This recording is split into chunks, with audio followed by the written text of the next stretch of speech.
తెలంగాణలో ప్రధాన ప్రతిపక్ష గులాబీ పార్టీకి ఇప్పటివరకు జంపింగ్ గుబులు పట్టుకుండగా ఇప్పుడు తాజాగా బీజేపీ పార్టీకి చేరికల భయం పట్టుకుందట.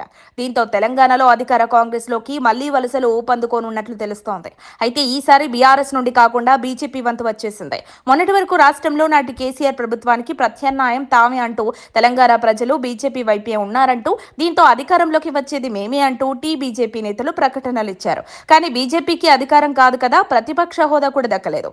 అయితే ఇప్పుడు తాజాగా ఎన్నికలు ఎప్పుడు వచ్చినా రానున్న రోజుల్లో అధికారం చేపట్టేది మేమే అంటూ బీజేపీ నేతలు ఇస్తున్న స్టేట్మెంట్లు గ్లోబల్ ప్రచారంలో ఉన్నాయన్న చర్చ పొలిటికల్ సర్కిల్స్ లోనే కాదు, ఆ పార్టీ సానుభూతి పరుల్లో జరుగుతోంది.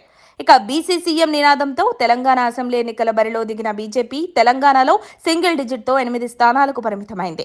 ఇక దేశవ్యాప్తంగా పార్లమెంట్ ఎన్నికల్లో 400 సీట్లే లక్ష్యంతో మోదీ హడావుడి చేసిన బీజేపీ కేవలం 250 సీట్లకే పరిమితమైంది.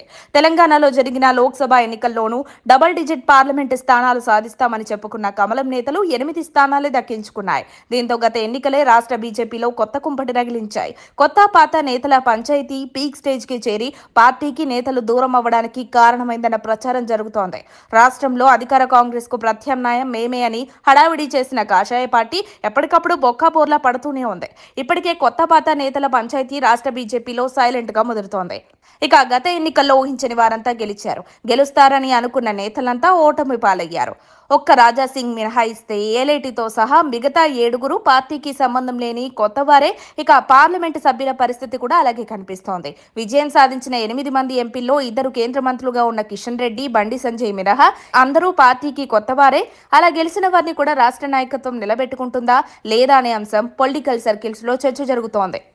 కొత్త పార్టీలోకి వచ్చిన వారితో రాష్ట్ర నాయకత్వం వ్యవహరిస్తున్న తీరే ఆ అనుమానాలకు తావిస్తోందంటున్నారు. పాత నేతల కొందరి వైఖరి వల్లే కొందరు నేతలు బీజేపీ పార్టీకి దూరమయ్యారన్న అభిప్రాయం ఉంది. మరోవైపు ఎమ్మెల్యేలు, ఎంపీలు, రాష్ట్ర నాయకత్వం మధ్య సమన్వయం పూర్తిగా కొరబడింది. ఆ క్రమంలో కొత్త పాత నేతల పంచాయతీలతో నేతలతో పాటు క్యాడర్లో కూడా గందరగోళ పరిస్థితి నెలకొంది. ఇక పార్టీలోకి కొత్తగా వచ్చిన ఏలేటిని అసెంబ్లీలో ఫ్లోర్ లీడర్ గా ఎలా నియమిస్తారని పార్టీలోని పాత నేతలు ఇప్పటికే సన్నాయి నొక్కులు నొక్కుతూనే ఉన్నారు. ఏలేటి కూడా అందరినీ సమన్వయం చేసుకోవడంలో విఫలమవుతున్నాడన్న టాక్ ఉంది. దీంతో 8 మంది ఎమ్మెల్యేలు పక్క పార్టీల వైపు దిక్కులు చూస్తున్నారని ప్రచారం జరుగుతోంది.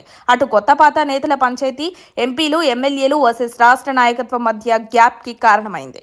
రాష్ట్రంలో ప్రస్తుతం ఉన్న పరిస్థితుల్లో ఇతర పార్టీల నేతలు కాంగ్రెస్ వైపు చూస్తున్నారని, త్వరలో పార్టీ వీడతారని సంకేతాలు బలంగా వినిపిస్తున్నాయి. అందుకే ప్రధాని మోదీ 2 రోజుల క్రితం అందరినీ ఢిల్లీకి పిలిపించుకొని మాట్లాడారని ప్రచారం జరుగుతోంది. అయితే ఎవరిని చేసినా పార్టీ మారాలని ఒకసారి ఫిక్స్ అయిన నేతలు ఈ రోజు కాకపోయినా మరికొద్ది రోజుల తర్వాతైనా అదే ఆలోచన చేస్తారని బీజేపీ వర్గాల్లోనే వినిపిస్తోంది. అయితే పార్టీ మారి ఎమ్మెల్యేల పేర్లు మాత్రం ఇంకా బయటకు రాలేదు. కాంగ్రెస్ విజయోత్సవాల అనంతరం వారెవరన్నది బయటకు వచ్చే అవకాశం ఉందని విశ్లేషకులు అభిప్రాయపడుతున్నారు. మరి బీజేపీని వీడే ఎమ్మెల్యేలు ఎవరు అనేది సస్పెన్స్ గా మారింది.